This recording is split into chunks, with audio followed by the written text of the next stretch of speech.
Rupali Chakankar ED कार्यालयात दाखल झाल्यात। अशोक खरात मनी लॉन्ड्रिंग प्रकरणात रुपाली चाकणकरांची ईडी चौकशी होणार आहे। वरळीच्या झोन 2 कार्यालयामध्ये आज रुपाली चाकणकर यांची चौकशी केली जाईल।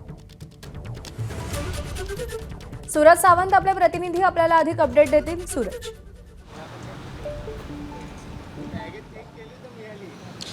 नक्कीच या ठिकाणी रुपाली चाकणकर या वरळी झोन 2 ज्या ठिकाणी या संपूर्ण प्रकरणाचा तपास सुरू आहे त्या ठिकाणी रुपाली चाकणकर या पोहोचलेल्या आहेत। त्यांच्या चौकशीला देखील सुरुवात झालेली आहे।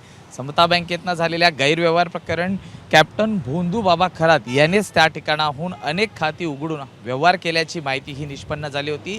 याच पार्श्वभूमीवरती प्रतिभा चाकणकर यांच्यावरती देखील 26 लाखांचा जो व्यवहार आहे त्यावरनं ईडीने त्यांची चौकशी केली होती, त्यांच्या मुलाची देखील चौकशी केली होती आणि याच प्रकरणात रुपाली चाकणकर यांचा देखील संबंध होता आणि त्याचमुळे ईडीने त्यांना 2 दिवसांपूर्वी चौकशीसाठी समन्स देखील बजावण्यात आलं होतं आणि त्यानुसार आज रुपाली चाकणकर या ईडी चौकशीला सामोरे गेलेले आहेत। आता या चौकशीतनं नेमके काय समोर येतं हे पाहणं महत्त्वाचं आहे। त्याचबरोबर ती 2025 ते 2026 दरम्यान 230 कॉल्स हे झालेले होते, हे नेमके कशा संदर्भातले होते याचा देखील तपास हा केला जाणार आहे।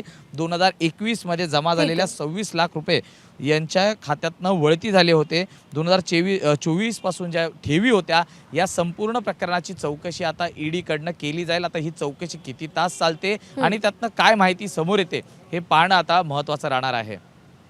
सूरज, धन्यवाद दिलेल्या माहितीसाठी।